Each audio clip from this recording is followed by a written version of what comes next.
beso al oído, suavemente, claramente el deseo se expresa y ya no necesitas el ruido. Rompe el témpano de miedo que nos separa del amor.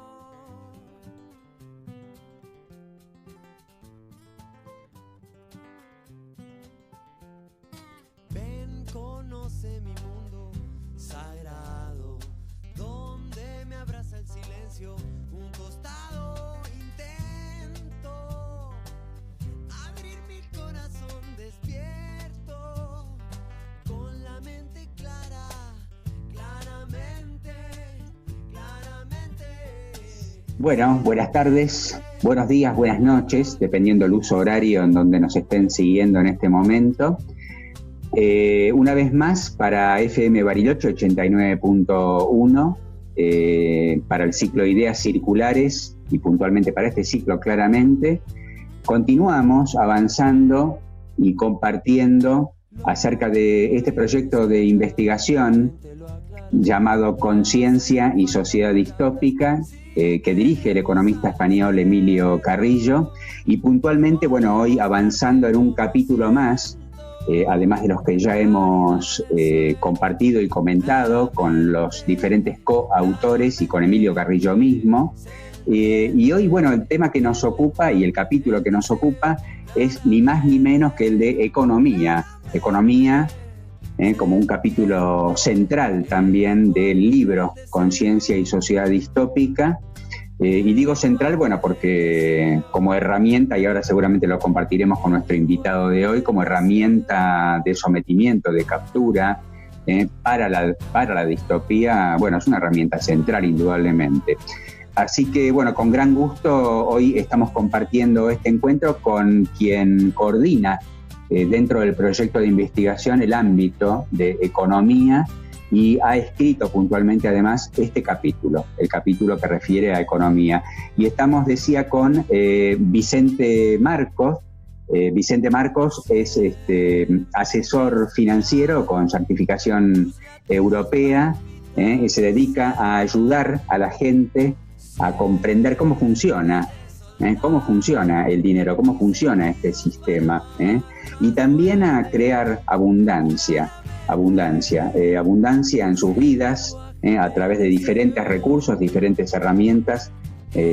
Y también, bueno, Vicente Marcos ha estudiado ingeniería industrial, cursó un programa de dirección de marketing en la Escuela de Negocios Business School, y esto también le ha posibilitado trabajar en varias empresas multinacionales, y además, bueno, ha vivido la experiencia en diferentes países, como Polonia, como Inglaterra, y actualmente, y aquí lo estamos viendo, Vicente se encuentra en Alicante, en España, que es su tierra natal y desde donde nos está en este momento recibiendo con sus brazos abiertos. Así que, bueno, bienvenido, Vicente, y muchísimas gracias por estar compartiendo con nosotros hoy, bueno, todo esto, lo que vamos a estar compartiendo en unos minutos.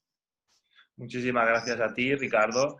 La verdad que es un placer, yo te sigo mucho, me encanta, te lo dije en una ocasión, cómo transmites, y la verdad que es la primera vez que hago la aventura de hacer una entrevista o participar en un vídeo de YouTube que después tendrá difusión, y la verdad que considero que es un sitio ideal para hacerlo. Muchísimas gracias a vosotros por Al contrario, gracias por estar con nosotros, Vicente. Bueno, y hablando de aventura, una curiosidad es ¿cómo llegaste a esta aventura?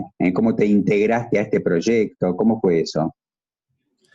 Lo cierto es que es algo curioso porque yo sigo mucho los vídeos de Emilio Carrillo y, bueno, por casualidad o por causalidad, lo que fuera, vi el vídeo que compartía Emilio del proyecto y sentí que tenía que participar. Entonces, a través de comentarios en el propio vídeo, intenté entablar comunicación con Emilio, con la persona que había subido el vídeo, que era pues, una chica que le ayudaba a todo el tema de pues, YouTube, etcétera. Y gracias a ello estoy aquí formando parte de esta maravillosa experiencia y resonando con lo que llevo dentro, con compartir del cambio que está ocurriendo, que quizás ese sentir que tenía que participar en este proyecto fue causa de ese cambio que estamos sufriendo la humanidad, de esa evolución consciencial, y que cada vez la gente empieza a notar algo dentro que lleva a movilizarse. Y a mí esa movilización fue participar en este proyecto, y cuando vi el vídeo dije, tengo que participar, y sin tener en ese momento relación, no tenía contacto, pero sí tenía una relación espiritual con Emilio a través de ver todos sus vídeos, y en ese momento pues, decidí participar, y aquí estamos, la verdad. Y acá estamos, claro. Es que la relación finalmente es esa. Después la vida se encarga de ir entretejiendo y entramándonos, ¿no es cierto? Pero la relación finalmente es esa. Y sucede esto que acabas de describir como algo mágico. Es un contacto y una puerta que directamente se abre y que te da la bienvenida. Así que creo que de alguna manera, bueno, todos quienes estamos integrando este proyecto, convocados por Emilio, siento que estamos integrándonos desde ese sentir y desde esta intención de ir más allá y poder compartir y tejer juntos esta parte del recorrido. Interesante. Bueno, bien.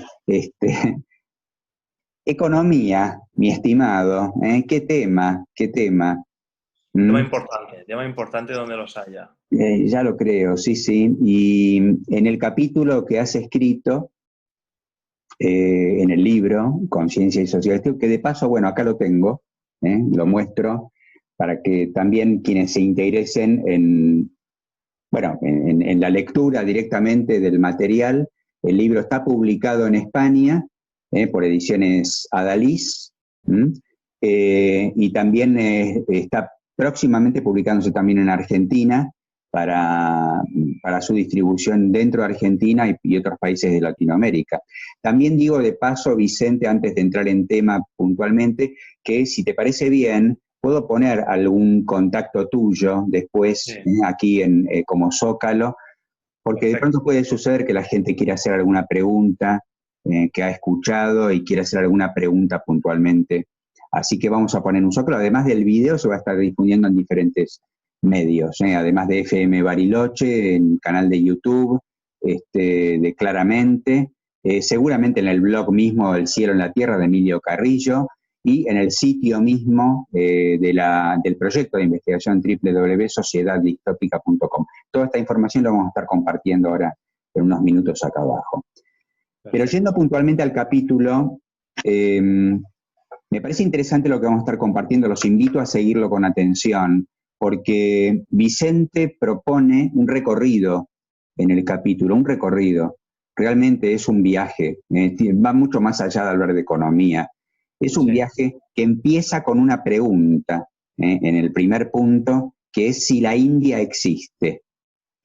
Y es interesante, ¿no es cierto?, porque él plantea esta pregunta como una metáfora, para dar pie justamente a explicar qué es lo que podemos fundamentar, qué es lo que no podemos fundamentar. Es una invitación justamente a la exploración, a la investigación, al autoconocimiento. Así que creo que es interesante este punto de partida que propones, Vicente, porque nos da pie luego para continuar con una explicación más profunda acerca de qué es el sistema socioeconómico, qué es el sistema capitalista, cuál es la evolución que ha tenido el sistema socioeconómico, la economía en el mundo, explicar también qué es la élite. Vamos a ir avanzando poco a poco en ese viaje que propones. Pero te propongo, si querés, empezar con esto que preguntas al principio. Te escucho. Esta pregunta la hago porque, como nos estamos dando cuenta que está acaeciendo ahora mismo en la sociedad actual, es que ya se empieza a descomponer la casa de la que habla Emilio Carrillo, y se está empezando a ver que en la sociedad hay distintos tipos de personas en el sentido de la información que estamos compartiendo. Hay gente que directamente no resuena con la información, hay gente que resuena pero no quiere verlo, y sobre todo, y hay gente que ya está despertando y que lo ve, ¿vale? Hay distintos tipos de personas. Este libro sobre todo va enfocado pues, a esas personas que o aún no lo ven o que ya empieza a resonar con ellos, pero por los sistemas de creencias que tienen se niegan a verlo porque es un shock que podemos incluso llamar traumático, el descubrir todo lo que hay detrás del entramado llamado como sistema socioeconómico. Muchas veces, por parte de estos tipos de personas dentro de la sociedad, se muestra una reticencia. Y muchas veces la excusa que se pone es que o no hay pruebas, o no hay determinadas pruebas, o determinados argumentos no se pueden demostrar. Y es verdad que cuando compartimos sobre la expansión de la consciencia y sobre todo cuando estamos intentando derruir sistemas de creencias que están tremendamente arraigados, se propone este tipo de casuísticas, ¿no? Ese tipo de reticencia. Esta pregunta va enfocada para vencer un poco esa reticencia, es decir, evidentemente yo no puedo asegurar, por ejemplo, que hasta tal punto como muchas personas exigen de haberlo visto, por ejemplo, con mis propios ojos. Esto es una acumulación de evidencias cuando se hace un estudio profundo de todo el tema, pues de todos los pilares sobre los que se fundamenta el libro: espiritualidad, economía, tecnología, sociedad, política, ecología. Cuando uno va recaudando una infinidad de evidencias y va anclando las pruebas, llega a la conclusión de que eso es así. Entonces, muchas veces es como cuando te pones la encrucijada de preguntarte, oye, ¿tú has estado en la India? Pues oye, yo no he estado en la India. ¿Podrías afirmar con rotundidad que la India existe sin haber estado? Pues hombre, yo tengo 31 años. Yo creo que aunque no haya estado presencialmente allí, sí que he recaudado a través de conversaciones, medios de comunicación, unas evidencias tan grandes de que yo te puedo afirmar con rotundidad que la India existe sin haber estado. Es un poco como nosotros planteamos muchas veces la información que destroza esos sistemas de creencias que nos han imbuido, pero muchas veces no, el método científico como tal aquí no aplica, sino que es un poco más desde el corazón y desde esas evidencias. Sí, sí. De hecho, bueno, mucho de lo que planteamos en el libro lo planteamos como hipótesis. Como una hipótesis ¿para qué? Para justamente investigarla, para corroborarla, para confirmarla o no. Pero como toda hipótesis, las hipótesis se formulan afirmándolas. Entonces, por eso, bueno, tu planteo inicial es: existe la India. Y así como existe la India, más allá de que no fui a la India, bueno, lo planteo como una hipótesis. Después puedo corroborar efectivamente a partir de la información, del discernimiento, qué existe, qué no existe. Sin embargo, tomo algo de lo que decías recién, Vicente, y más aún en el contexto que estamos viviendo en este momento en el mundo, en este mundo que nos propone vivir esta experiencia de pandemia, de confinamientos, de confusiones, de distorsiones. Bueno, más aún es momento para poder observar qué existe, qué no existe, y poder encontrar en nosotros mismos, en lo que resonamos, a partir de lo que vamos investigando, qué hay de cierto, qué hay de falso, cuánto tiene que ver lo que está sucediendo con un proceso de manipulación que nos lleva más y más y más a adentrarnos en una experiencia distópica. Y ahora, bueno, entrando un poquitito más justamente en materia, vas recorriendo en tu capítulo, primero, bueno, haces una tarea, llevas a cabo una tarea profunda para por lo menos empezar comprendiendo de qué hablamos cuando hablamos de un sistema socioeconómico.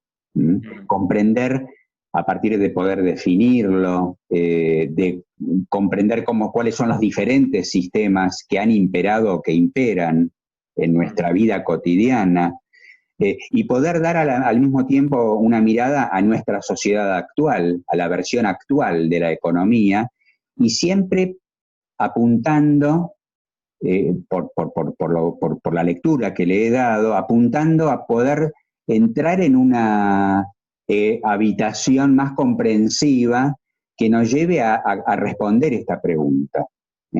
La economía, a partir de los diferentes sistemas, su historia, su evolución, y en esta sociedad actual en la que estamos viviendo, se sigue configurando, se ha configurado, se sigue configurando cada vez más como una herramienta para la distopía. Siento que un poco es esto lo que estás planteando, pero vayamos entrando, si querés, un poquito más en materia. A ver. Como bien planteas, intento empezar desde lo más simple a lo más complejo. Empiezo por la definición de sistema y voy dando pasitos para llegar a la definición de qué es un sistema socioeconómico. Y al final intento poner de manifiesto que un sistema socioeconómico no es más que unas reglas del juego que rigen las interacciones de una sociedad.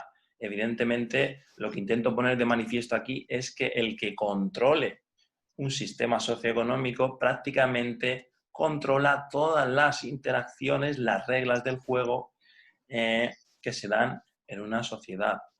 Y a partir de ahí, pues ya entro un poco más en materia con todo el tema de ir explicando todas las reglas del juego asociadas a los diferentes sistemas económicos, socioeconómicos, y se intentan desgranar para que el lector pueda ver que esas reglas de juego, entre bambalinas, siempre han respondido a determinados intereses, y este juego siempre ha estado ahí, siempre ha estado ahí.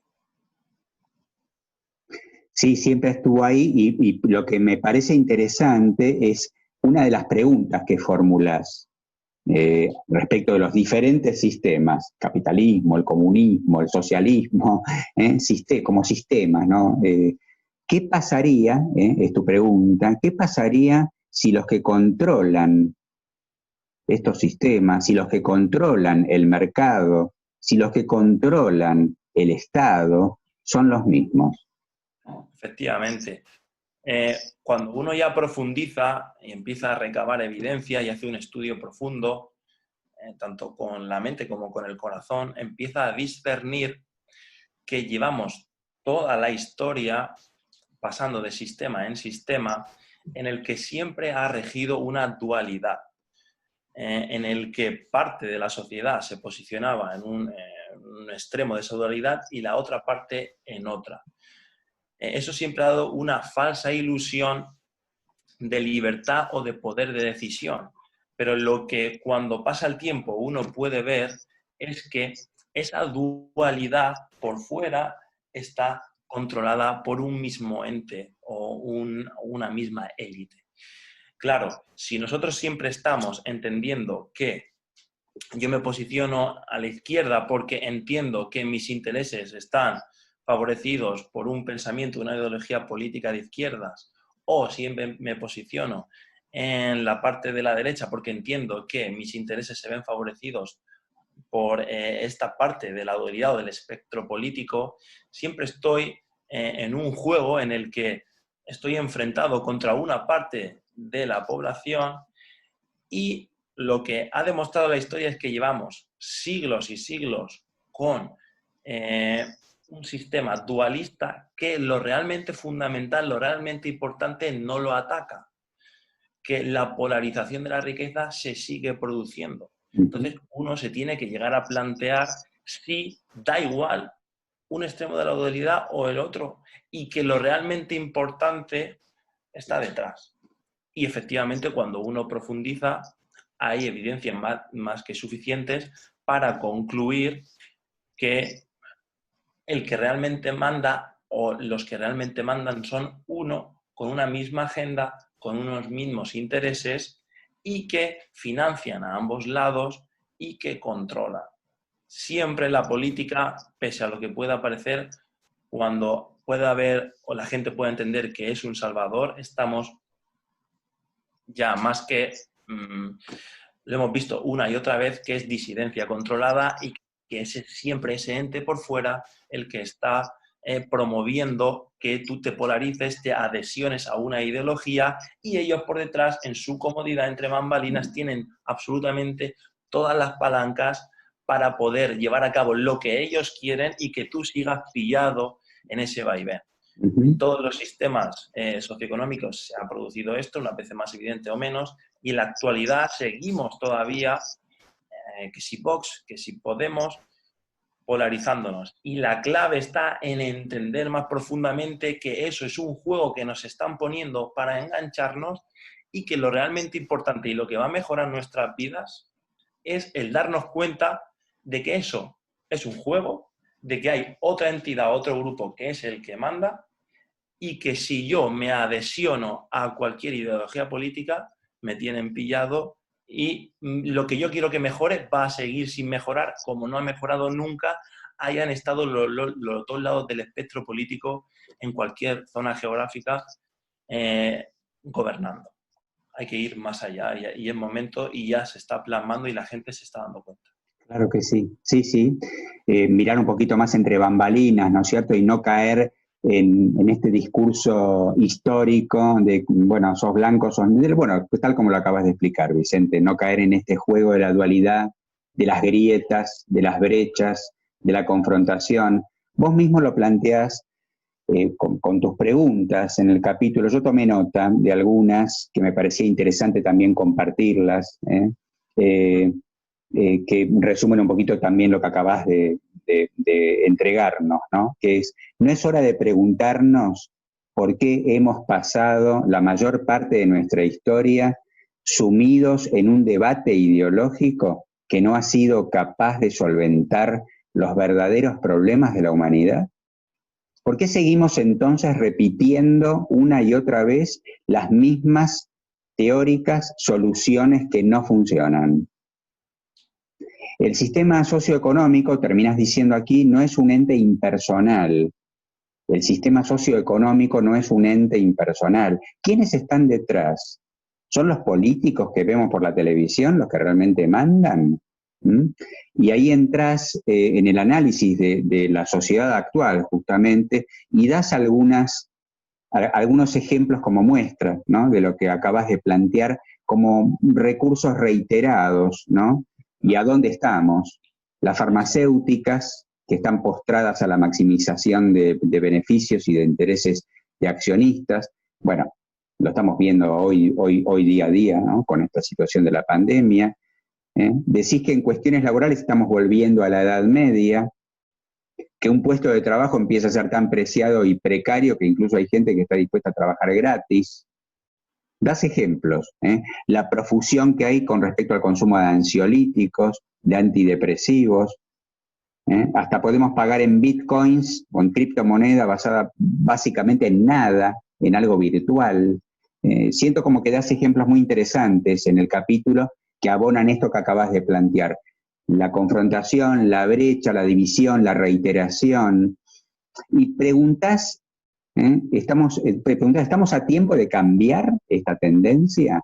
Y al mismo tiempo, y acá, bueno, te entrego la palabra, haces esta pregunta, ¿se puede cambiar algo desde la política? Mi opinión, y lo que yo percibo, es que sí, que se está produciendo un cambio.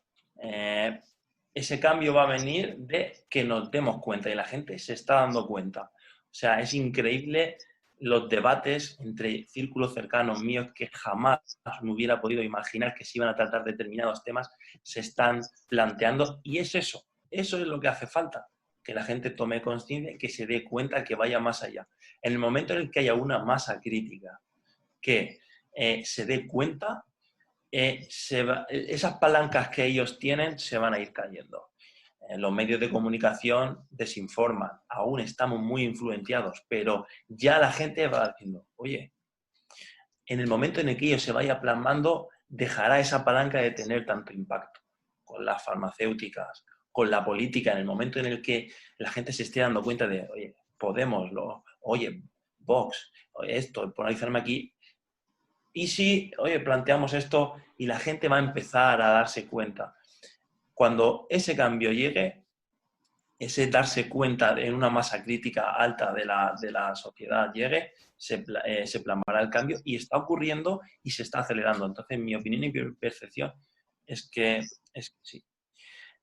¿Se puede cambiar algo desde la política que también planteabas? Pues por supuesto que no. Hemos visto que es una palanca que tiene el sistema, además importantísima, que la pone como palestra para que focalicemos nuestra atención, pero al final legislan en base a o en apoyo de las corporaciones, macrocorporaciones, y detrás de esas macrocorporaciones están los accionistas y no son más que marionetas, los políticos actuales.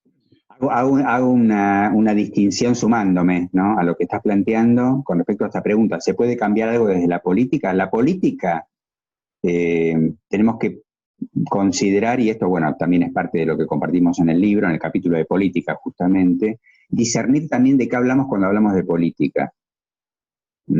Porque nosotros, de hecho, en nuestra práctica cotidiana, en lo que estamos manifestando, en lo que estamos compartiendo, bueno, es una forma de hacer política. Hay una política consciente también. Entonces, tomo esto que planteaste, Vicente, sí, claro, se puede, ¿no?, como decías al principio, se puede cambiar algo desde la política, pero atentos, ¿desde qué política? Efectivamente. Porque, ¿no es cierto? Vos mismo lo planteás acá, a partir de lo que Maquiavelo dejó como pistas interesantes en uno de sus libros, quizás el más famoso, que es El Príncipe, que dice: imagina que eres el nuevo rey de un país y anhelas tener la seguridad de continuar siéndolo. A esto apunta un poco lo que comentabas recién respecto de quiénes son las marionetas, quiénes son los que se prestan a ese reinado, a ese poder que está por encima de la política y que lo único que intenta, tal como estamos observando, es llevar a cabo la famosa frase de Julio César, que es divide y reinarás, divide y vencerás. Y esto quizás es lo que está sucediendo en este momento: dividir, dividir, dividir para continuar desde el punto de vista de la economía, prevaleciendo en el reinado, en ese poder supremo. Efectivamente, además, la dualidad y el dividir es una táctica, el divide y vencerás, que la llevan a cabo constantemente. O sea, izquierdas, derechas, catalanes, españoles, inmigrantes, no inmigrantes. O sea, hay infinidad y siempre se crea esa polarización para crear crispación y miedo, que es el caldo de cultivo perfecto para que esta élite, detrás de bambalinas, puedan ejercer e implementar su agenda y aquellos dictados que quieren. Se me ha ido lo que te quería comentar. Estábamos con el divide y vencerás, Sí. y lo de la política, que decíamos recién. A ver, todo está escrito y a veces es increíble y también da que pensar, ¿no? El que todo esté escrito y aún así nos sea muchas veces muy difícil romper sistemas de creencias. Y es tan increíble como que muchas de las estrategias que se implementan están escritas como estrategia puesta para utilizar en libros famosos. Y aún así muchas veces, incluso viendo que en un libro tan famoso como El Príncipe de Maquiavelo se expresa una estrategia tan cristalina como es cómo se implementa este divide y vencerás, o esta polarización o esta dualidad, que es, por ejemplo, en materia política, creo un partido de izquierdas y lo financio, hago que crea que yo soy su amigo, creo un partido de derechas y también lo financio sin que ninguno de ellos sepa que yo estoy financiando al otro. Yo estoy controlando los dos polos, hago que la población se polarice en uno u otro según sus creencias y yo soy el que controla financiando y dando el dinero. Incluso puedo decidir quién es el que quiero que, en ese momento me interesa a lo mejor que se lleven a cabo políticas más de derechas, doy más dinero o financio en mayor proporción al partido de izquierdas. Y al revés, cuando me interesan unas políticas más asociadas a la izquierda. pero al final soy yo, con mi fortuna, con mi dinero y en la sombra, el que está haciendo el juego del financiamiento. Y si encima hoy en día también controlo los medios de comunicación, pues puedo también decidir qué información, y ahí tenemos las palancas perfectas que se utilizan para esa manipulación y esa dualidad. Sí, a veces observo, ¿no? Fenomenológicamente esto que planteaste, de cómo es posible que habiendo tanta información, tanto escrito, ya desde el principio de los tiempos, ¿no es cierto? Con respecto a esto que estamos compartiendo en este momento, cómo todavía se sostiene ese sistema de creencias y cómo todavía se sostiene incluso esto de a río revuelto, ganancia de pescadores, cómo ya sabiendo esto y conociendo que esa herramienta existe y que tiende a engañarnos o a confundirnos, cómo sin embargo la seguimos validando, la seguimos aceptando. Recién diste un ejemplo, el de los medios hegemónicos de difusión. Es una herramienta también, por supuesto, para confundir, para dividir. También lo estamos observando, Vicente, ¿no es cierto? En este momento, hasta la comunidad científica, en un momento de pandemia, en un momento de confinamiento, en un momento en donde no sabemos quién está gestionando esto, no sabemos con qué criterio, hasta los médicos mismos dicen, llamemos a un Congreso Mundial de COVID-19 para debatir en la comunidad médica qué criterio en común llevamos a cabo, qué hacemos con esto, y no, sin embargo no sucede. Y notamos ahí a la gente entrampada, ¿no? En el engaño, entrampada en la confusión, en el escuchar y sentir que sí, que quizás es cierto, pero por acá me están diciendo otra cosa. Y acá, bueno, me parece interesante observar desde la perspectiva de la economía, a partir de este disparo a la mente, y comprendiendo un poquito más esto que estamos compartiendo. Bueno, divide y vencerás.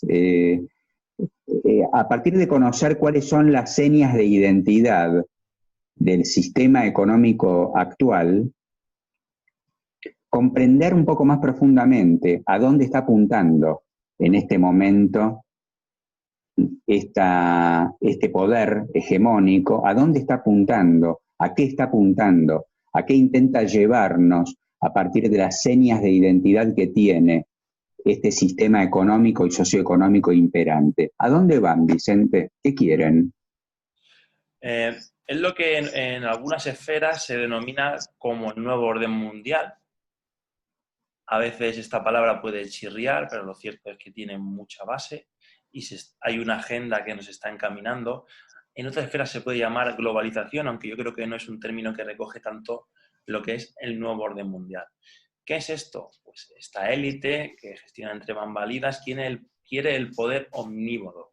¿Qué es el poder omnímodo? Controlarlo absolutamente todo. Todo. Entonces, eso es la pretensión que ellos quieren, el poder, tienen esta ansían este fin, tienen una agenda y van dando pasos y utilizan todas las palancas que tienen a su disposición para conseguir ese poder omnímodo o ese nuevo orden mundial que quieren instaurar, bajo el cual prácticamente quieren erradicar el libre albedrío del ser humano, incluso pues, con el chip, que es el control total, ese libre albedrío, esa libertad profunda, intrínseca del ser humano, y les gustaría incluso poder eliminarlo. Entonces, eso es lo que ellos quieren y hacia lo que van. Tienen muchas palancas a su disposición. El sistema socioeconómico pues, es uno de ellos. La economía es uno de ellos. Todos tocan todos los ámbitos y en todos los ámbitos tienen palancas porque ya prácticamente hoy copan y dominan todo a través de una estructura y a través del capital. Dentro de la economía, ¿cómo lo hacen? Pues el sistema capitalista, su seña de identidad, yo diría, más importante, una de ellas es la polarización de la riqueza.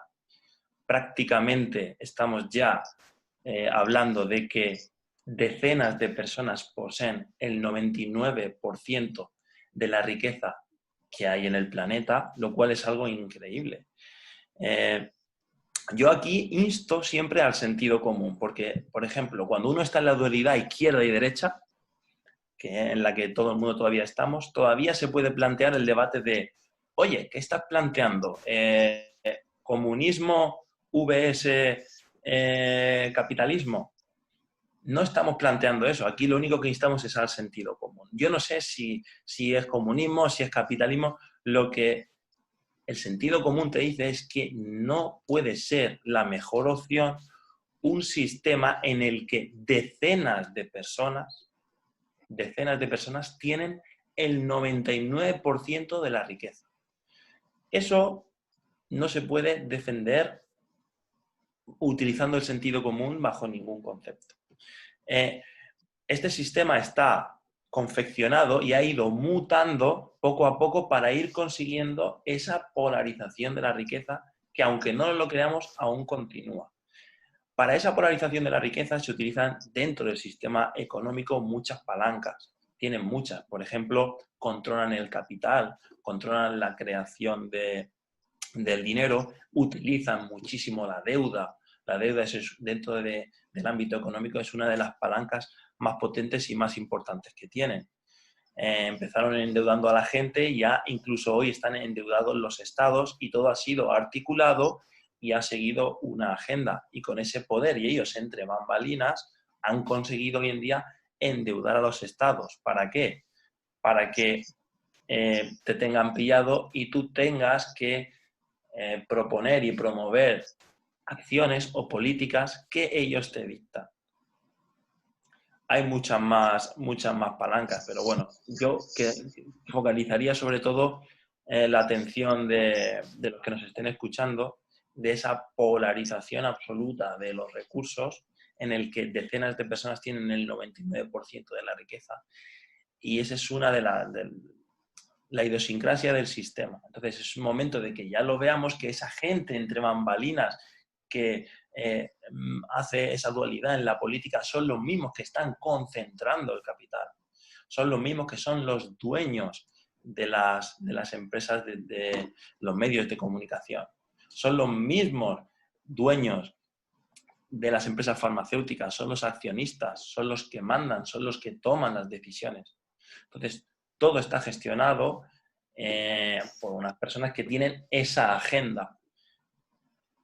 ¿Qué tenemos que hacer? Darnos cuenta. En el momento en el que de verdad seamos conscientes y empecemos a ver, entonces empezarán a surgir medidas de desconexión, porque aunque todo esto pueda sonar a que nos tienen pillados, lo cierto es que todavía nosotros tenemos la potestad de tomar conciencia y decir, yo no caso con eso. Y si ese momento llegara, ellos perderían su poder. Todavía eso está en nuestra mano. ¿Por qué? Porque la política, una vez tú te das cuenta, la clave en la política no está en posicionarte en un lado y en otro. Esa falacia, en mi opinión, que es el que siempre hay que votar, porque si no votas, no. Donde, por ejemplo, se hace daño es con el no voto, que también se toca en el libro. Oye, es la desconexión lo que le quita el poder.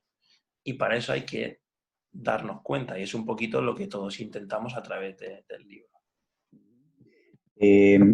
Aporto a lo que acabas de compartir, Vicente, aporto de la lectura del capítulo con respecto a las señas. Digo, aporto esto también porque, tal como acabas de plantear, creo que una de las herramientas que tenemos nosotros en este momento para llevar a cabo esa desconexión es el conocimiento.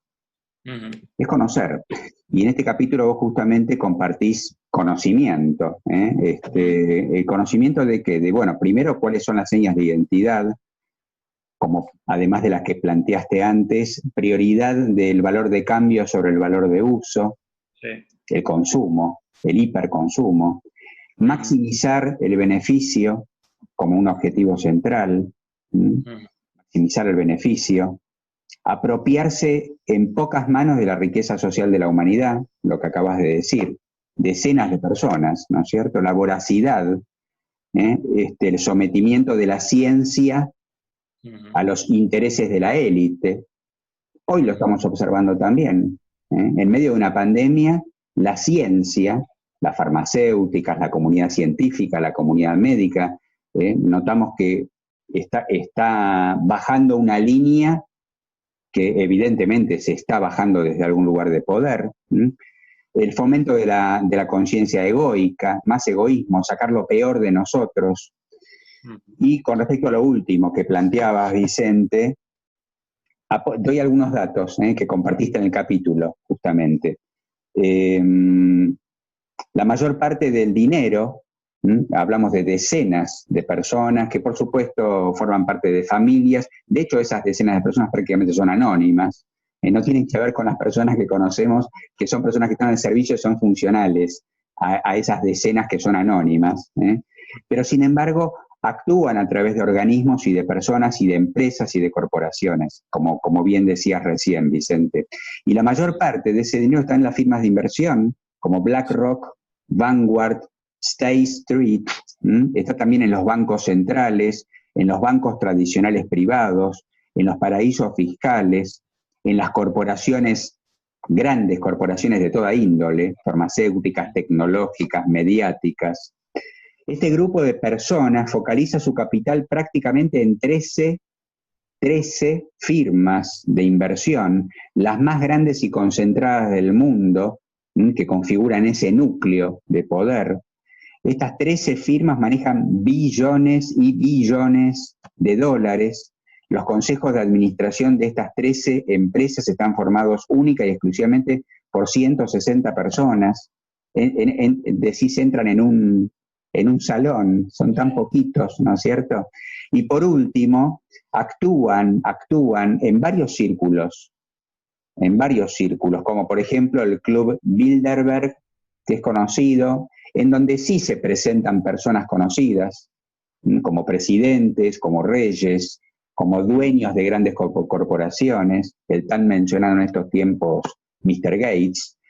Actúan estos núcleos en la Comisión Trilateral, en el Consejo de Relaciones Exteriores, y se reúnen en sitios como el Bohemian Club, donde comen, beben y se ponen túnicas y hacen rituales alrededor de una estatua de búho gigante en llamas, ¿no? Esto de los rituales también como parte de esta concentración de poder, que como dice Emilio, no es atea, no es atea.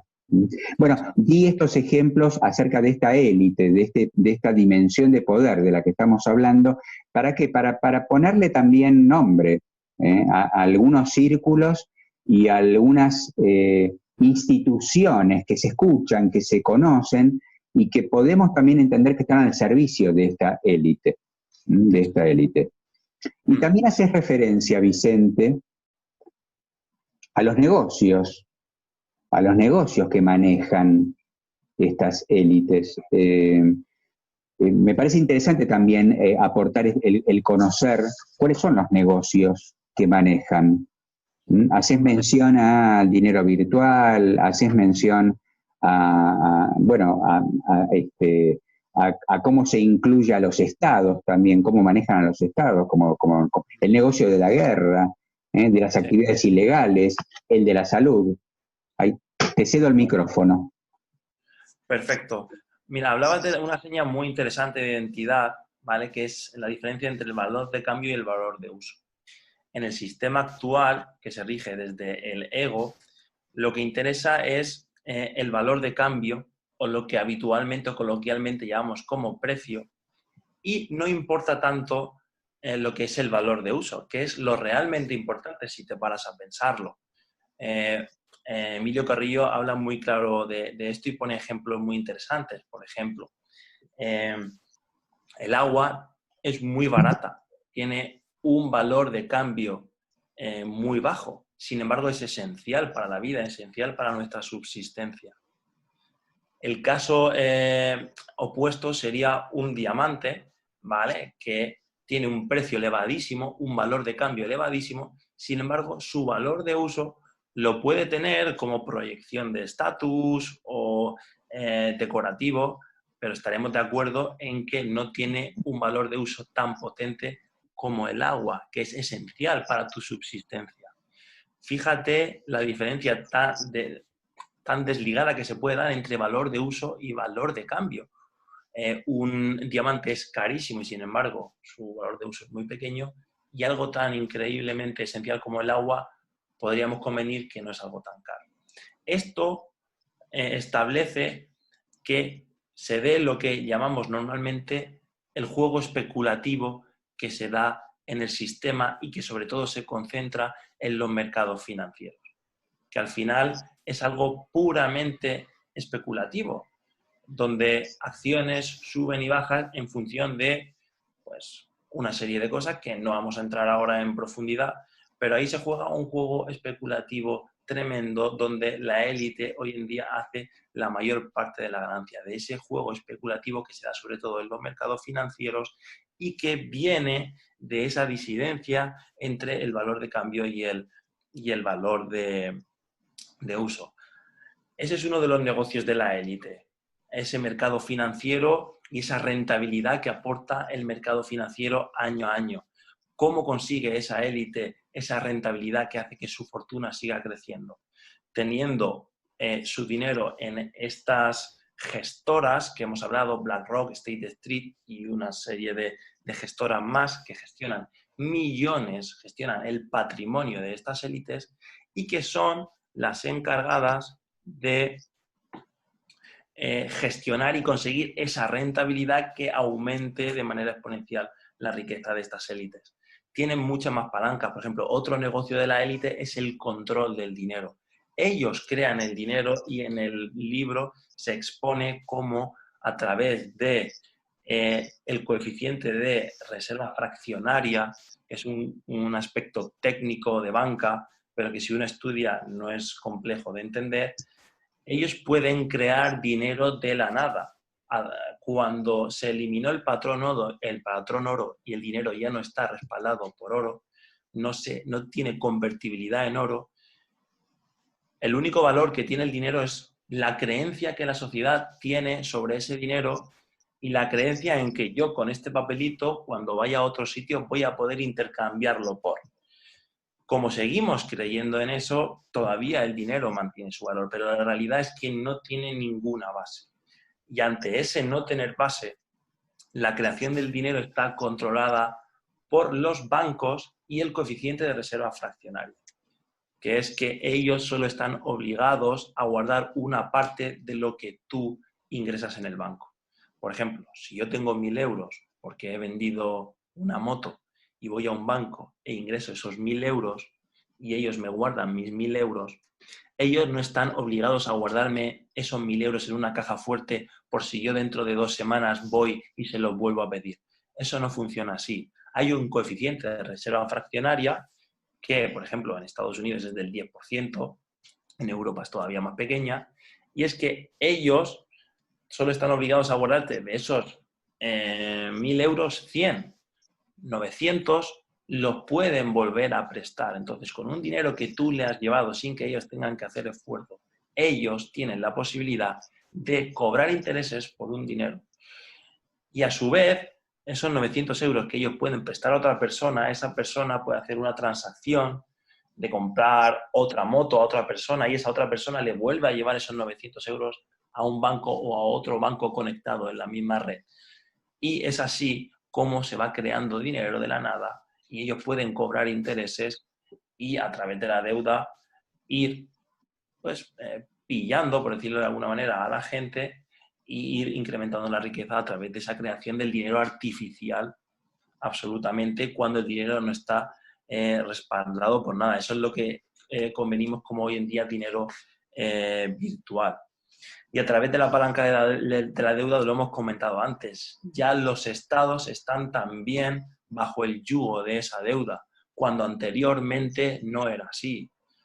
Por ejemplo, Emilio Carrillo en algún vídeo habla sobre ello y también se ha incluido en el libro cuando antiguamente España podía solicitar los famosos anticipos del Tesoro para endeudarse, pero esa deuda era al 0% de interés, lo cual era una palanca perfecta para el Estado español de poder llevar a cabo sus gestiones. Sin embargo, hoy en día el mecanismo es muy diferente. Si se cobran intereses por la deuda, los políticos conscientemente han decidido renunciar al sistema de gestión anterior y ahora dentro de la Unión Europea lo que hacemos es ir a las líneas de crédito que abre el Banco Central Europeo y que encima no se lo prestan a los estados de manera directa, sino que lo prestan a la banca privada para que sean los propios estados con las arcas públicas los que vayan a esa banca privada y esa banca privada se lleve un bocado en forma de tipo de interés, lo cual no tiene mucho sentido. Oye, ¿por qué no puede ir directamente los estados al Banco Central Europeo y quitar ese intermediario? Pues no. El reglamento interno del Banco Central Europeo establece que ha de pasar, tiene que haber un intermediario en forma de banca privada que todos conocemos, para que el Estado, que ya renunció a los anticipos del Tesoro, que era financiación al 0%, tenga que pasar por ese intermediario, que al final son manos privadas. ¿Y eso por qué? Porque esas manos privadas son precisamente de la gente que estamos hablando y es una manera que tienen una palanca para que del dinero que es de todos, de los impuestos de todos, se desvíe y ellos sigan aumentando su riqueza. Es una de las muchísimas palancas que tienen. Y en el libro también se incluye cómo políticos, tanto de izquierdas, en su día Zapatero, como de derechas, Rajoy, cuando se tuvieron que tomar decisiones con respecto a la salvación de esta banca privada, enseguida se pusieron de acuerdo cuando no se ponían de acuerdo en nada. Y se modificó la Constitución española para que la prioridad absoluta del Estado español fuera el pago de la banca el pago de la deuda a esa banca privada. Para algo tan importante como la modificación de una Constitución y, sobre todo, para incluir algo que estaba o que favorecía a los intereses de una banca privada, esa supuesta polarización del espectro político enseguida se puso de acuerdo, lo cual es una evidencia de las muchísimas más. Acordamos de lo de Existe la India, de que al final en lo realmente importante no hay izquierda y derecha. Hay uno entre bambalinas que dice, oye, esto es así y esto es asado. ¿Quién? Pues esa élite que una de sus palancas más importantes es la banca. Y en ese caso, como se explica a largo y tendido en el libro, se legisló en favor de los intereses de esa élite. Así es, existe la India, sí, sin duda, pero estamos dando algunos ejemplos para geolocalizarla también y en la experiencia concreta, digo, porque si no es como que si no comprendemos estos procesos y estas experiencias auténticas, reales, que han sucedido, pero ya no estamos hablando de historia muy lejana, estamos hablando de historia reciente. De hecho, se hace referencia en el capítulo, Vicente, al 2008, a la crisis financiera del 2008, en donde se observó esto que vos acabás de describir, cómo quiebra la banca privada, cómo el Estado rescata a la banca privada para que no quiebre, y cómo después la banca privada rescatada por el Estado le presta dinero al Estado y lo endeuda. Y vos esto lo planteás muy claramente, ¿por qué? Porque ¿quién termina pagando? ¿Quiénes son los deudores finalmente? Acá es donde observamos que a partir de estos procesos especulativos, voraces, en donde todo tiene que ver con tomas de más y más poder, ya incluso va más allá de la economía y del dinero mismo, sino va en la dirección clara de ir constituyendo esta raza de deudores que ya existe, hasta el Estado. Si el Estado está endeudado, estamos endeudados nosotros. Efectivamente. Sí, Esto que planteas es interesantísimo, Ricardo, porque esa modificación de la Constitución fue para poner el pago de la deuda como prioridad absoluta del Estado. Es decir, de todo lo que se recaude, lo primero que se pagaba era la deuda a la banca privada y después ya, con lo que sobre, para el resto de cosas, educación, sanidad, etc. Algo tan increíble como eso para el pago de una deuda, si todavía se profundiza más, lo increíble del asunto es que esa deuda que fue contraída con la banca, ¿vale? El pago de la deuda gozará de prioridad absoluta. ¿Esa deuda con quién se tiene? Con la banca. ¿Pero por qué se tiene con la banca? ¿De dónde vino que el Estado pidió ese dinero? Fue para salvar a la propia banca. Parece un trabalenguas, pero vamos a intentar ponerlo encima de la mesa. En el 2007, con la crisis tan tremenda que todos sabemos que ocurrió, la banca entró en crisis. Y los estados decidieron salvarla. Para salvarla, los estados piden dinero prestado, en este caso al Banco Central Europeo. El Banco Central Europeo abre unas líneas de crédito para que los estados se endeuden y se pueda pagar a la banca privada.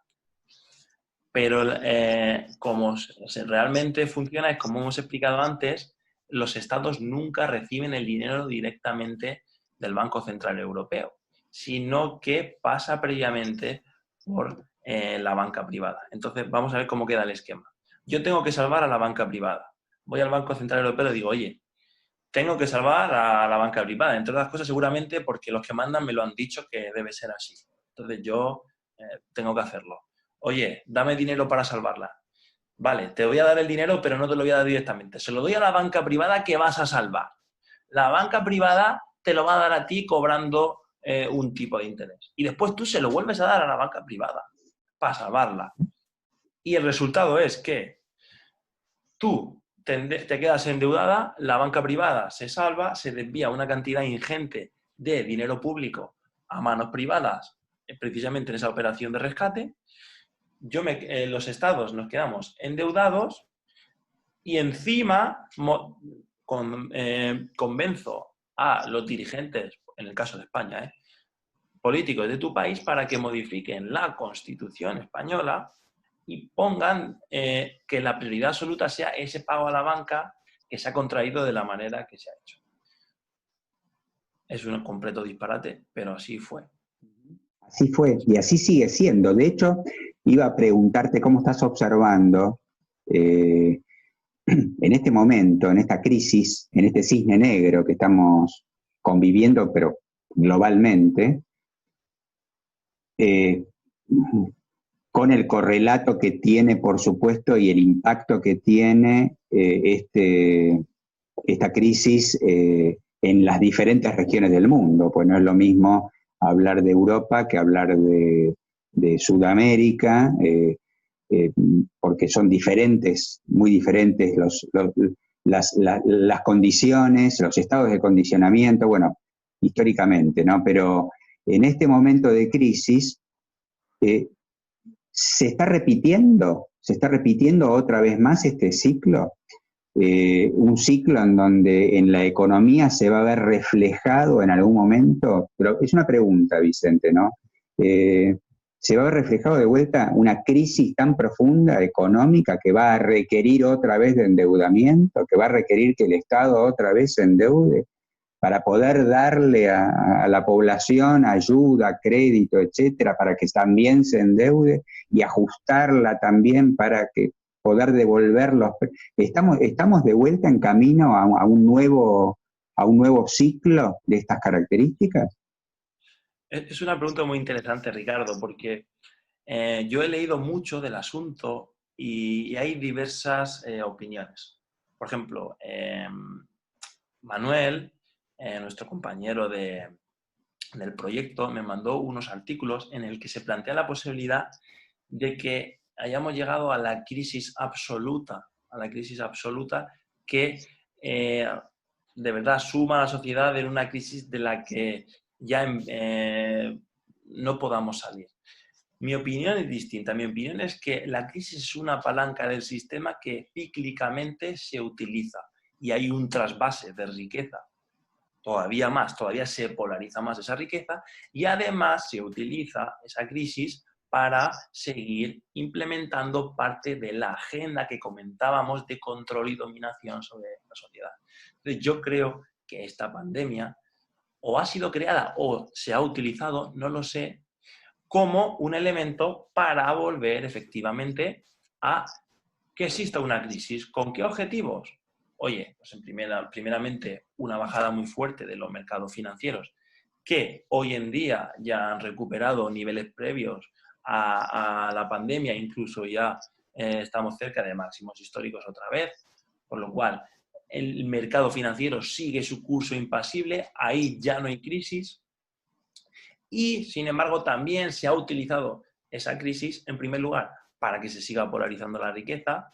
De hecho, hace poco compartía Emilio Carrillo que 34 personas habían aumentado su riqueza de forma exponencial durante los meses de la pandemia. Personas que pertenecen a esos círculos elevados de la élite. Y, a su vez, ha sido el caldo de cultivo perfecto para un miedo extremo y para implementar medidas, en primer lugar, de distanciamiento social. Esta élite ya está viendo que ese despertar que hablábamos al principio se está ocurriendo. Entonces, oye, el distanciamiento social y el miedo es un arma perfecta para intentar frenar ese proceso de evolución consciencial que está viviendo la Tierra, que está viviendo la humanidad. Aparte, implementan más control, pero en mi opinión, que en lo económico será un bache importante y después, paulatinamente, como ya ha demostrado, por ejemplo, el mercado financiero, volverá a la senda del crecimiento, porque no olvidemos que ese crecimiento impasible es un poco también lo que la élite busca. Entonces, no creo que haya un quiebre de los mercados financieros, porque al final eso significaría una pérdida de valor de las acciones y ellos tienen el capital en esas corporaciones. Ha sido un bache que ellos han aprovechado para que se produzca el trasvase de riqueza que siempre se produce en una crisis, y a partir de ahí se remodelará otra vez todo. Seguiremos la senda del crecimiento y nos llevaremos en la mochila un montón de medidas restrictivas que a ellos les vendrá genial para seguir implementando su agenda. Pero no creo que sea un punto de inflexión el coronavirus en la que habrá una crisis profunda de dimensiones bíblicas. Mi percepción es que no será así, será una más cíclica y seguiremos el camino imposible e impasible del crecimiento, sobre todo en mercados financieros, y ellos seguirán con sus estrategias que les funcionan muy bien y les están llevando a lo que ellos quieren. Sí, sí, y seguramente también en la toma de otras, de mayor poder en otras herramientas críticas también, además de las financieras. Pero básicamente los que deberemos más. Sí. Me refiero a estados, o me refiero a empresas, o me refiero a personas físicas. Los que deberemos más, seguramente, después de esta, independientemente de que no va a haber una ruptura total, pero nos va a encontrar en ese estado. Y los que habrá un mayor endeudamiento, efectivamente, y la palanca del endeudamiento pues la seguirán utilizando, y al final, con ese endeudamiento tendrán más control sobre las decisiones que se toman y también más trasvase de riqueza, porque esa deuda ya sabemos a qué manos acaba yendo, que es a manos privadas. Es curioso. Con todo lo que implica la concentración de poder, ¿no? Porque obviamente a mayor concentración, poder en menos manos, mayor capacidad de sometimiento, mayor capacidad de captura, además de, como describías recién, todo lo que está implicando esta experiencia como un ensayo como de ingeniería social a todo nivel, y la toma de más poder decía, en otras herramientas como la tecnología, como la biogenética, la ingeniería genética, la enfermedad como negocio. Decía, qué curioso, Vicente, porque uno de los puntos que incluís, además de este que acabamos de tocar, el de la raza de deudores, en camino directo por una autovía al esclavo integral, pero uno de los tópicos que también incluís es el de otros negocios que son muy claros negocios en donde este poder, esta élite es absolutamente poderosa y hegemónica. Por ejemplo, el negocio de la guerra.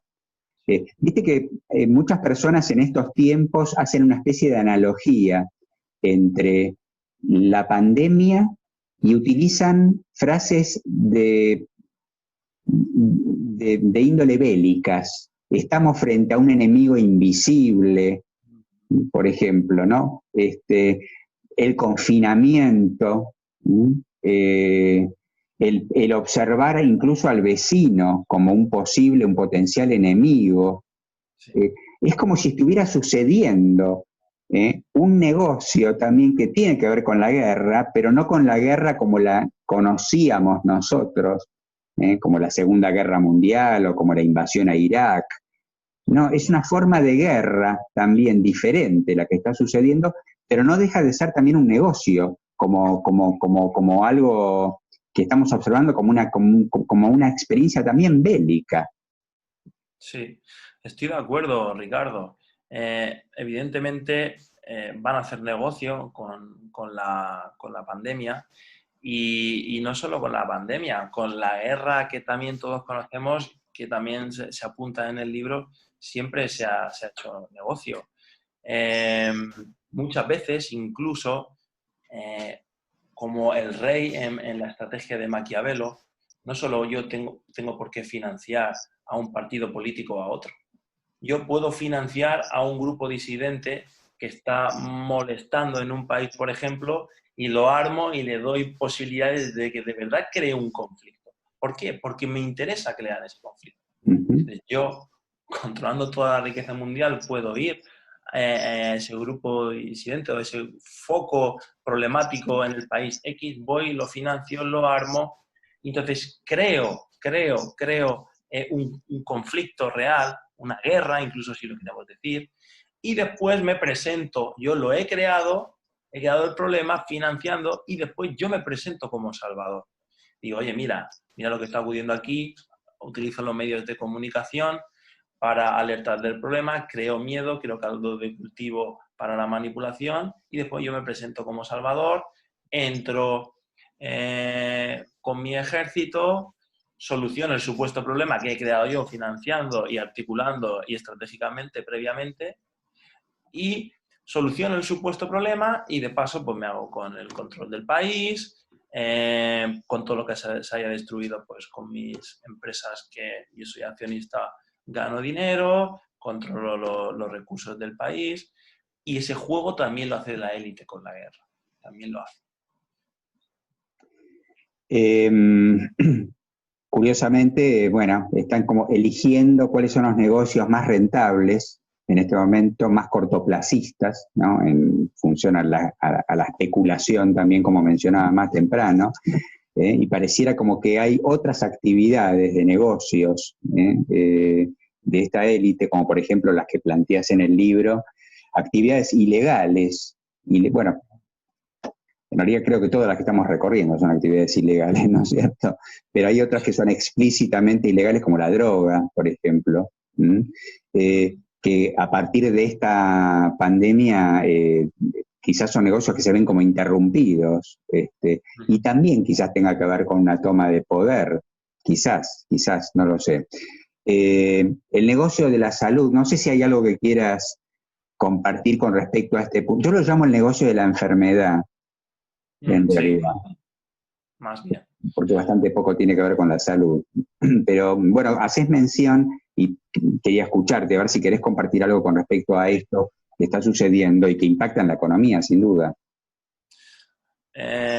Efectivamente, hoy en día la medicina alopática, y esto se trata de manera increíblemente bien en el libro, en el capítulo de salud, la medicina alopática vive de la enfermedad.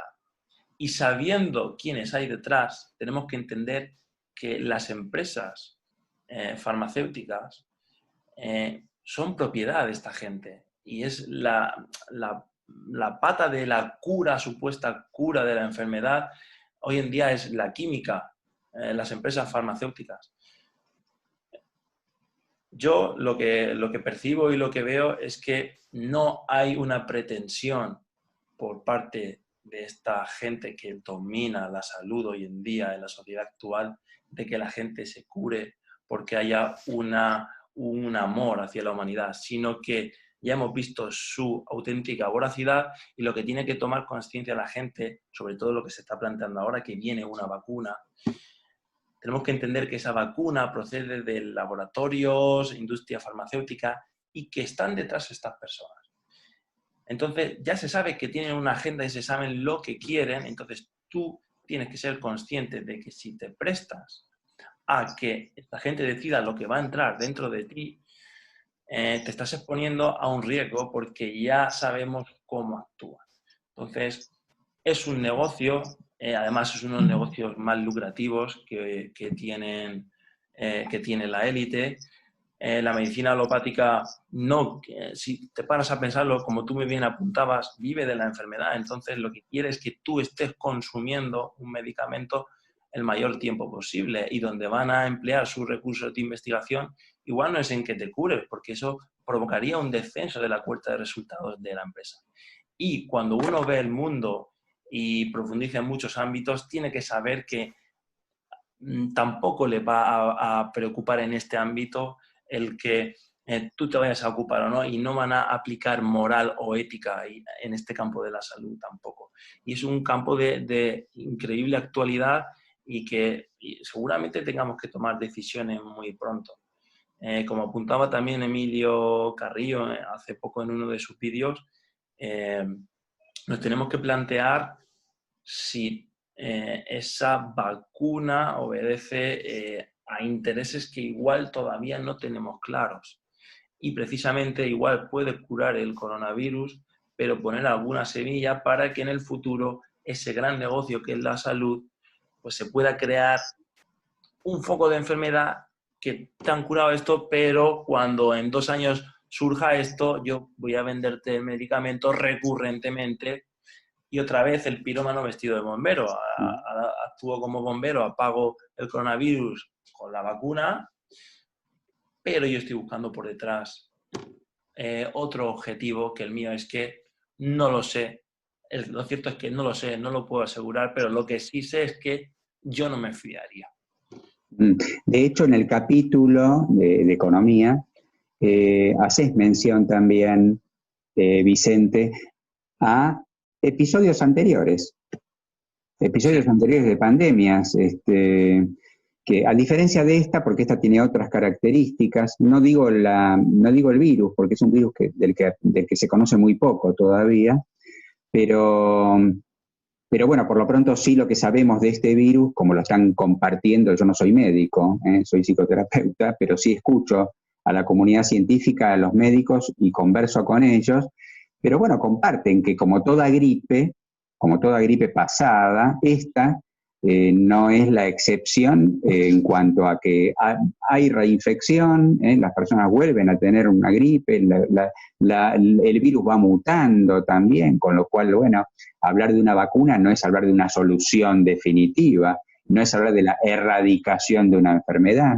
Aporto estos datos también porque hay mucha diversidad en cuanto a que de pronto aparece un gran empresario de la tecnología diciendo, para erradicar, para volver a la normalidad tenemos que erradicar primero esta gripe, y esto lo vamos a lograr vacunando mínimamente 2 veces a 7.500 millones de personas. Y haces mención justamente en el capítulo, Vicente, a la reactivación de esa operación de lanzamiento de gripe porcina, la gripe A, del tipo H1N1, la gripe aviar, como reactivación y operaciones, son como operaciones, ensayos que han ido sucediendo en el devenir de los últimos años, en donde se anunciaron también cantidad de fallecimientos que iban a suceder, que después no sucedieron, y esto lo digo con total compasión y comprensión y solidaridad con las personas que están falleciendo en este momento, pero atentos, porque si bien me parece que hay que comprender y ser compasivos con los que están falleciendo, hay que ser también comprensivos y compasivos con los que han fallecido en años anteriores y no han sido noticia, ni han implicado confinamiento, y sí fallecieron. Nada, hice mención simplemente, Vicente, a esto, que planteas también en el capítulo, antes de entrar en un punto interesante, pero igual te escucho con respecto a esto que acabo de compartir, que es también esto a lo que nos va llevando, hacíamos mención hace unos minutos atrás al esclavo integral. Efectivamente, efectivamente.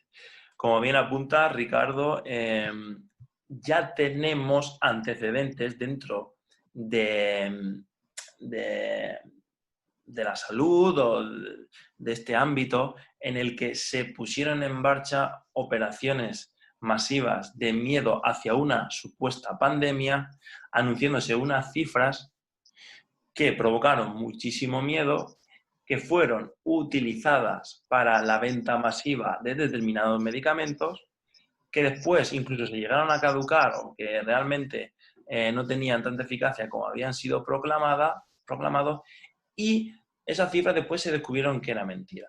Entonces, esto claramente pone de manifiesto que hay afán por parte de los medios de comunicación, las empresas farmacéuticas, de articular este tipo de estratagemas en su voracidad economicista y de ganar dinero. Por eso tenemos que saber cómo han actuado en el pasado y uno ser consciente de que, oye, las vacunas, todo esto viene de aquí. Oye, igual decides vacunarte o decides X o B, pero tenemos que saber qué ha pasado en el pasado y cómo han actuado. Entonces se pone de manifiesto en el negocio de la salud, en la parte del capítulo, pandemias como la de la gripe aviar y la gripe porcina, que se actuó de una manera y después, aunque no se haya difundido mucho en los medios de comunicación, se vio precisamente cuál fue la estratagema. Uh-huh. Y efectivamente llegamos a un punto crucial dentro del bloque de economía, incluso yo diría del proyecto Consciencia y Sociedad Distópica, que es el esclavo integral o la esclavitud que hoy en día sufre la humanidad y que la está ejerciendo esa élite entre bambalinas, utilizando todas las palancas de las que estamos hablando. La característica más importante del esclavo integral y que digamos que es, sí, su característica fundamental es que la gente no se cree esclava. En el libro se hace referencia a que en el pasado la gente que era esclava sí se sabía esclava.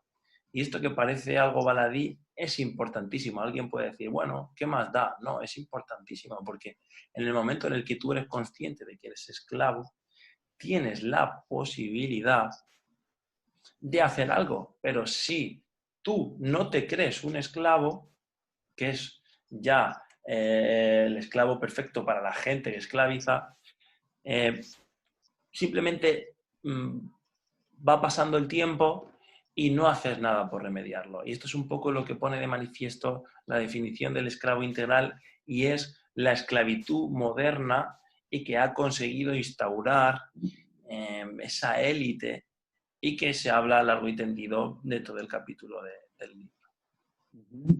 Así es. El no darnos cuenta, el no ser conscientes, esto de la esclavitud integral, además, bueno, un término que acuñó el ya partido sociólogo Zygmunt Bauman, y que habla de una forma de manipulación profunda a la que estamos sometidos. De esto estamos hablando desde que comenzó este encuentro entre nosotros, y que realmente vivimos estas situaciones casi con incredulidad, con confusión, y no estamos observando hacia dónde estamos yendo, qué es lo que se está profundizando en términos de sometimiento y de captura de la experiencia del ser humano. Estas disidencias que también suceden porque al mismo tiempo, al empezar a tomar cierta conciencia, lo primero que sucede es miedo, lo primero que sucede es incomodidad, o lo primero que sucede son las preguntas, bueno, entonces, ¿qué hago con esto? ¿Cómo me escapo? ¿Cuándo abren la jaula? ¿Cuándo termina la esclavitud?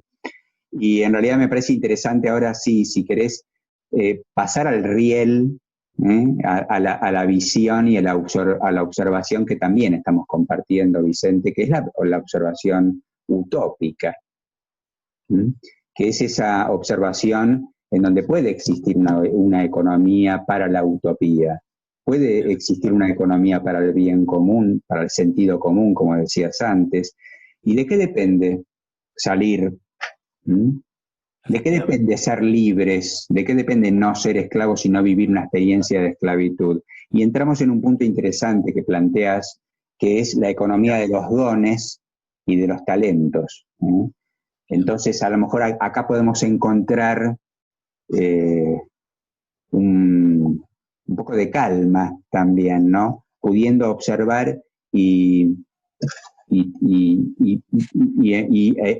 integrar en nosotros que tenemos esta oportunidad en este momento, que es entrar en esta experiencia también de los dones y de los talentos.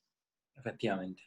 Yo esto cuando se lo escuché a Emilio Carrillo me pareció interesantísimo e importantísimo y un punto central, porque cuando uno se funde en una crítica masiva al status quo, normalmente debe llevar aparejado la proposición de una alternativa, porque si no, se puede quedar en una queja infundada y la queja no es buena. Aunque el status quo sea malo o se entienda que sea malo o no adecuado o que hace sufrir a la humanidad, cuando uno empieza a compartir y empieza a criticar, debe tener una alternativa. Yo le daba mucha vuelta, digo, claro, pero es que la alternativa, que el comunismo no ha solucionado. No ha solucionado nada. De hecho, es la polaridad de la izquierda. Entonces, cuando de verdad escuché la proposición de una economía basada en los dones y los talentos, dije, esto tiene un valor importantísimo. Porque es cierto que es la proposición de algo que nunca ha existido como tal y que sí que se rige por unas leyes espirituales que resuenan y que uno puede empezar a percibir que la plasmación de un sistema basado en la economía de los dones y talentos sería posible y eliminaría muchísima parte del sufrimiento que rige en la humanidad. Entonces, yo cuando escuché a Emilio Carrillo compartir esto, de verdad que dije, wow, esta es la alternativa y está bien planteada y resuena. Lo considero algo importantísimo. Como hablábamos, la élite quiere que tengamos una consciencia egocéntrica. Eso es muy importante y ellos lo promueven y también frenan el desarrollo porque es en esa consciencia egocéntrica como nosotros estamos atados al trabajo, nos autoesclavizamos porque queremos más, queremos una mejor casa, en necesidades artificiales y estamos ahí pillados. La manera de salir es esa propuesta de sistema basado en los dones y talentos. ¿Qué son los dones y los talentos? Los dones y los talentos ya nos tenemos que ir a un ámbito más espiritual. Yo hago un pequeño resumen en el libro para que entendamos qué son esos dones y talentos, para poder explicar cómo funcionaría el sistema fundamentado en esos dones y talentos. Y no son más que las características o los dones innatos que tenemos, digamos, el propio nombre lo indica, es aquello que sabemos hacer perfectamente y que nace de lo más profundo que tenemos en nuestro interior. Por ejemplo, yo basado en mis sistemas de creencias estudié ingeniería. Después me di cuenta de que eso no me resonaba nada. La élite imbuye sistemas de creencias para que la gente estudie y se prepare para después ocupar puestos de trabajo que a ellos les interesan para seguir rigiendo el mundo, como hemos explicado largo y tendido. Sin embargo, lo que debería primar en un sistema basado en el amor es que la gente de verdad pusiera a disposición de la comunidad aquel don innato, esa sapiencia innata de hacer algo que lleva dentro y ya está. Porque es verdad que cuando uno encarna, dentro de ese kit de encarnación, tiene dones y talentos. Y hay muchísimos y muy variados. Y siempre que uno ejerza ese don y ese talento, la característica más importante, y yo lo he experimentado, por ejemplo, un don y un talento mío, yo soy un apasionado de la música. Yo lo tengo como hobby, quizá porque por sistemas de creencias no me atreví a intentar convertirlo en el epicentro de mi trabajo. Y quizá en el futuro me arrepienta. Pero lo cierto es que cuando yo ejerzo la música, el tiempo y el esfuerzo no existen. Entonces, el foco de sufrimiento que muchas veces se da con mayor intensidad en la sociedad actual es ese tener que hacer un trabajo mastodóntico que no quieres hacer, pero que lo necesitas para ese ingreso. Eso se eliminaría en un sistema basado en la economía de los dones y talentos, porque cada uno pondría a disposición eso que sabe hacer. Y en el universo es cierto que rige la abundancia, y si eliminamos las necesidades artificiales que nos han creado, lo cierto es que si se confía hay abundancia, y con esos dones y talentos sería suficiente para que tuviéramos salud, porque no habría una visión economicista de la salud, para que tuviéramos abundancia de comida, de tiempo. Y es gracias a que cada uno aportara en ese sistema el qué hacer basado en sus dones y talentos y lo pusiera al servicio de la comunidad. Esa es una parte muy importante. La economía de los dones y los talentos es precisamente eso. La buena noticia es que estamos yendo en esa dirección, ¿no? Porque antes nos metimos en el barro, nos metimos en el fango, para poder explicar un poco de dónde estamos saliendo y cuál es el movimiento que estamos observando, por lo menos dentro de este proyecto y en este libro. ¿Cuál es ese movimiento que está sucediendo de aquellos viejos hábitos, viejos patrones de un mundo que está, bueno, cayendo a pedazos, colapsando, pero estamos yendo en un movimiento evolutivo a esto que vos acabas de plantear, que sí tiene que ver con sacar lo mejor de nosotros, que sí tiene que ver con ese ser ejemplar y con esa visión utópica que ya se está plasmando, por otra parte. Vos, Vicente, aquí en esta parte del capítulo, formulás esta pregunta desde el estado de conciencia. Desde el estado de conciencia. Y acá, bueno, propongo, a lo mejor invitamos, ¿no?, a quienes nos están escuchando a que lleven a cabo esta práctica. Es una práctica muy simple, es una práctica reflexiva, introspectiva, y propongo esta pregunta que vos planteás acá. ¿Cómo sería una sociedad con un sistema socioeconómico basado en el altruismo, en el compartir, no competir, en el compartir, en la unidad?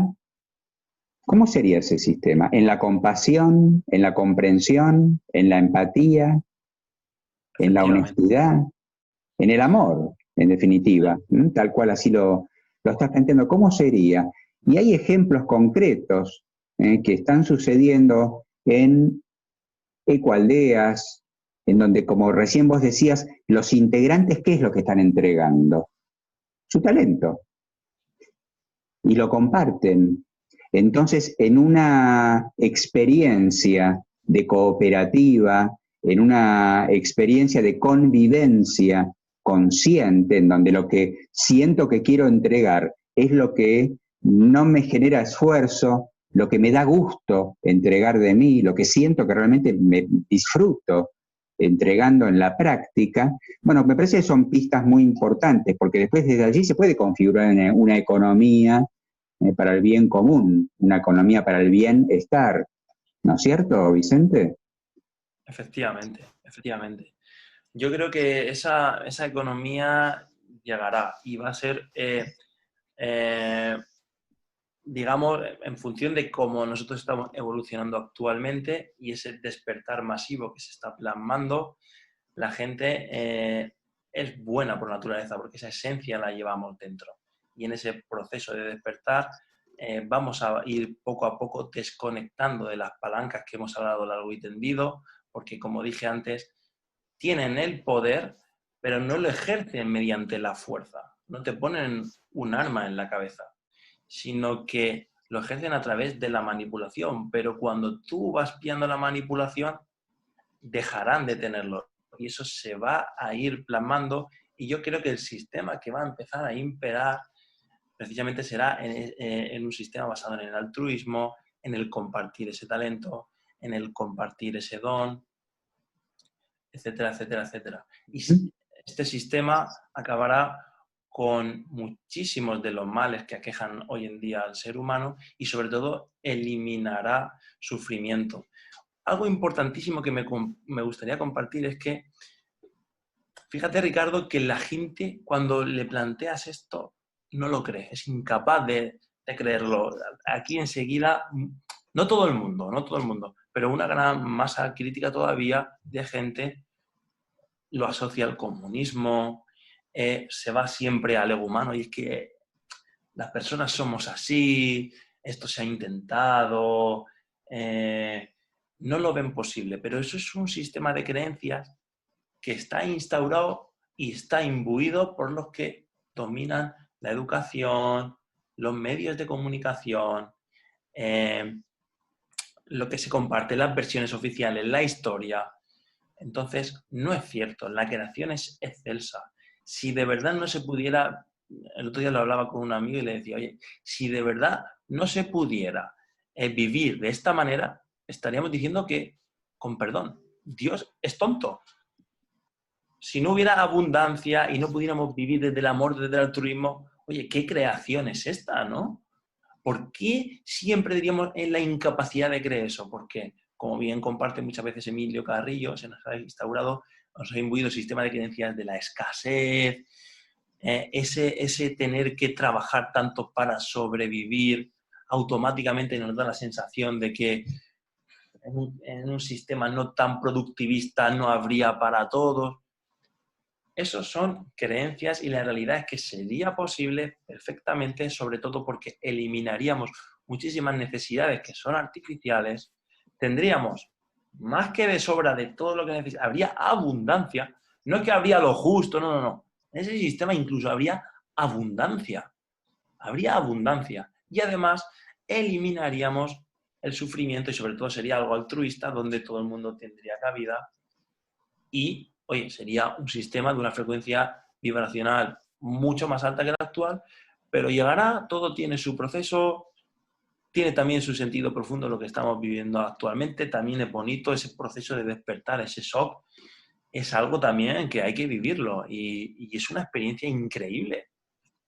Yo hace 5 años o 6 años me veía impensable que estuviera compartiendo lo que comparto ahora y ese proceso de creer cosas tan increíbles que nunca habías creído que podías creer y ahora las crees, lo sientes, es increíble y eso es lo que nos va a llevar tranquilamente a lo que se llama la nueva humanidad, etcétera, etcétera, que no sabemos cómo va a ser, pero intuimos que tendrá tintes como que el sistema económico pueda ser un sistema socioeconómico basado en los dones y los talentos que planteamos en el libro. Sí. Acabas de plantearlo muy claramente. Vicente, si me permitís un pequeño reflejo, pasar del creer al sentir. Y pasar del creer al sentir, pasar de la creencia, que es jurisdicción mental, a la conciencia, y la conciencia sí es experiencia, sí es vivencia, sí es sentirse a uno mismo. Bueno, esto requiere, con todo respeto, del proceso personal de cada uno, y aquellos que aún todavía, y esto yo lo puedo ver también en consulta, ¿no es cierto?, aquellos que todavía están aferrados a los sistemas de creencias, es porque todavía necesitan estar en un lugar que les provee cierta seguridad, que les provee todavía cierta comodidad, porque moverse de ese lugar, por más que ya en este tiempo, ese lugar incluso les provee de cierto temor, de cierta inquietud, de incertidumbre, de confusión, esa incomodidad también cuestiona. Y esa incomodidad creo que hoy es oportunidad también para preguntarnos, bueno, ¿por qué estoy en este lugar en donde me estoy sintiendo incómodo? ¿Por qué estoy en este lugar en donde mi experiencia o mi forma o el cómo vivo me lleva a situaciones de sufrimiento, de dolor y me siento atrapado en esto? Ahí empieza, justamente, ahí se pone en el interruptor, se levanta la llave, se enciende una lucecita y esa es la pregunta que tenemos que tomar para ir tirando del hilo y preguntarnos, bueno, entonces, ¿hacia dónde me voy a mover? Si voy a moverme de este patrón, de este sistema de creencias, de estos hábitos que hasta acá me llevaron, a una experiencia nueva que quizás sí tiene que ver con el bien común, con el gozo, con el disfrute, con el compartir, como decíamos recién, y esto sí puedo asociarlo con mis talentos, con mis gustos. Pero no dejan de ser movimientos personales y los tiempos son tiempos también personales. Sin embargo, acá a lo mejor también para proponerte como, al menos del encuentro de hoy como cierre, sin embargo, planteamos en el libro, y vos puntualmente también lo planteás hacia el final del capítulo de economía, el tiempo es ahora. Yo sé que el tiempo es el tiempo de cada uno, pero están sucediendo en este momento experiencias sumamente traumáticas que nos llevan a esta observación de que el tiempo es ahora. No caigamos más en la trampa del mañana, porque allá adelante, en el mañana que no existe, es posible, tal como lo estamos observando en este encuentro, Vicente, es posible que nos encontremos con un escenario más distópico que el de hoy. Entonces, si el tiempo de mi movimiento es ahora, vos lo que planteás aquí es, bueno, entonces tomemos acción. O sea, llevemos a cabo una acción, un movimiento práctico, consciente, y enunciás algo que tiene que ver con un proyecto que me gustaría, si querés, a modo de enunciado por lo menos, lo compartamos con la gente, que es el proyecto SER.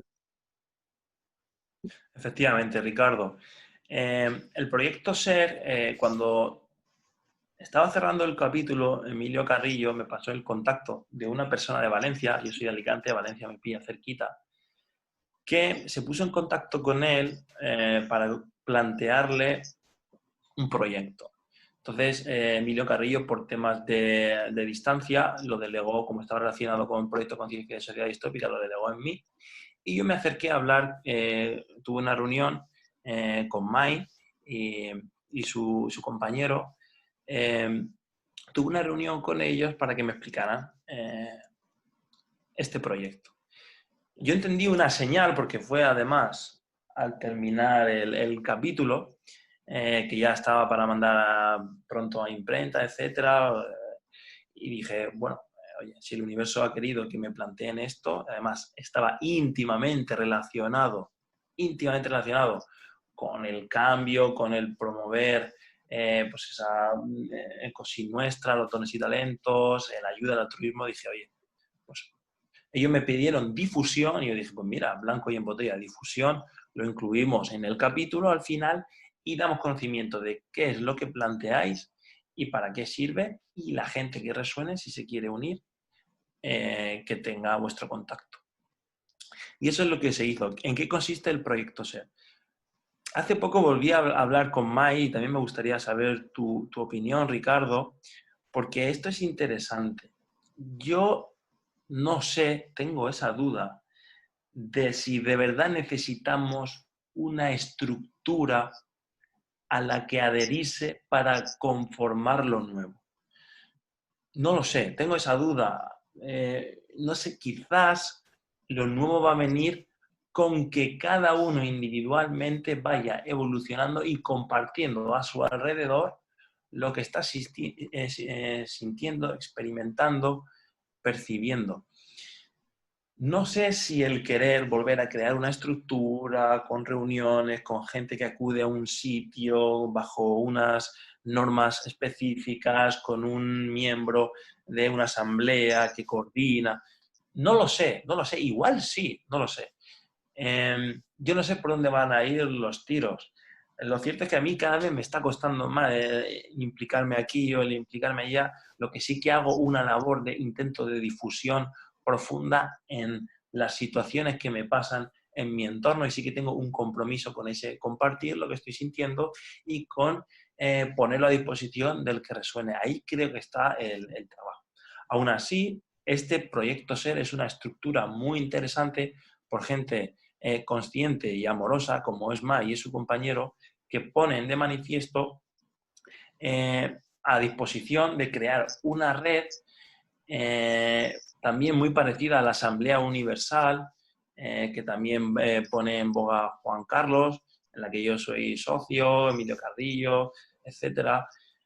Son estructuras que ponen de manifiesto intentar canalizar esos movimientos y ese despertar masivo que se está produciendo, intentar canalizarlo en sitio. Entonces, tanto Asamblea Universal, si quieres después podemos poner, Ricardo, la información para quien esté interesado, o del proyecto SER, de MAI, lo podemos poner, y quien resuene y quien quiera compartir con gente y reunirse con gente y tener contacto con gente que a lo mejor en su entorno pues no encuentra, pero también van despertando y sienten en su interior que quieren estar cerca, pues la verdad es que son buenísimas ideas y están muy bien y podríamos poner la información. Sí, creo que se trata de eso, Vicente, en función a lo que me preguntabas. Venimos hablando de dones y talentos y nos encontramos con personas que tienen el talento de generar un proyecto. Generar un proyecto es eso, es generar un proyecto, algo que surge del corazón de cada uno de ellos y simplemente lo generan, es una generación. Entonces, eso no significa que ya esté estructurado, eso no significa que ya tenga unos patrones o una configuración cerrada, sino que a lo mejor simplemente es interesante tomar contacto con esa generación. Y a partir de esa generación que llevó a cabo otro, a partir de su talento, de su conocimiento, de su práctica, de su recorrido, etcétera, etcétera, cuando tomamos contacto con ese escenario, enmarcado en un proyecto, enmarcado en lo que se ha generado, ahí sucede una segunda instancia que me parece que es la más interesante, que es cómo resueno yo con esa experiencia, cómo resueno yo a partir de mi talento, qué es lo que yo siento que puedo aportar, qué es lo mejor de mí que puedo entregar dentro de ese marco. Acá creo que cuando hablamos de estructuras, en el lugar en donde me parece interesante no caer, no pisar el palito, como decimos, es en no esperar que venga una estructura a resolverme lo que yo necesito. Que no me vengan con un enlatado a decirme, bueno, usted tiene que hacer esto, usted tiene que hacer aquello, usted se tiene que inscribir acá y usted tiene que hacer aquello, y me parece que eso sí ya tiene que ver con estructuras caducas, con estructuras ya vencidas. Me parece que estas experiencias, quizás la del proyecto SER o Estado Universal, que convoca a una asamblea universal, siento que son, o la conformación de una cooperativa, por ir a algo más simple. Me gustaría que armemos una cooperativa para tener una huerta, para producir alimentos, para producir plantas para la salud, ¿no? A lo mejor hay gente que nos está escuchando y que tiene ideas y que no las puede plasmar porque necesita de otros para poder plasmarlas, de otros que tienen conocimiento o de otros que tienen otro tipo de recursos. Entonces creo que es tiempo, cuando vos planteás en el capítulo, bueno, tomemos acción, creo que el proyecto SER puede ser un ejemplo, o Estado Universal mismo, de cómo podemos comprometernos con una acción concreta dentro del marco de un proyecto creativo, en donde está todo por crearse. Quizás hay cierto dibujo, cierto boceto, pero está todo por crearse. ¿A partir de qué? Del aporte que pueda llevar a cabo cada uno, ¿desde dónde? Desde su don, desde su talento, desde su tiempo, pero sin perder de vista que se está llevando a cabo desde el corazón. Efectivamente. Podemos incluir, Vicente, si querés, esa información para que quien sienta, como vos decías, tomar contacto con Estado Universal, Juan Carlos Martín Yuste, o con Proyecto SER, con quienes lo integran, claro que sí. Claro que sí. Sí, porque me consta que tanto Estado Universal como MAI con su proyecto SER están muy implicados, con mucha energía, mucho positivismo y quieren ponerlos en marcha, y estoy convencido de que quien resuene y se una pues va seguro a tener una experiencia muy gratificante, seguro. Bien, Vicente, creo que prácticamente hemos sobrevolado, ¿no es cierto? Porque el capítulo a tu cargo es un capítulo que realmente contiene muchísima más información, tiene niveles de profundidad bueno, que por cuestiones de tiempo también, eh, hoy al menos, quizás no pudimos llegar en otros ejemplos que hemos dado, sí, siento que hemos compartido y entregado visiones realmente muy interesantes y muy profundas.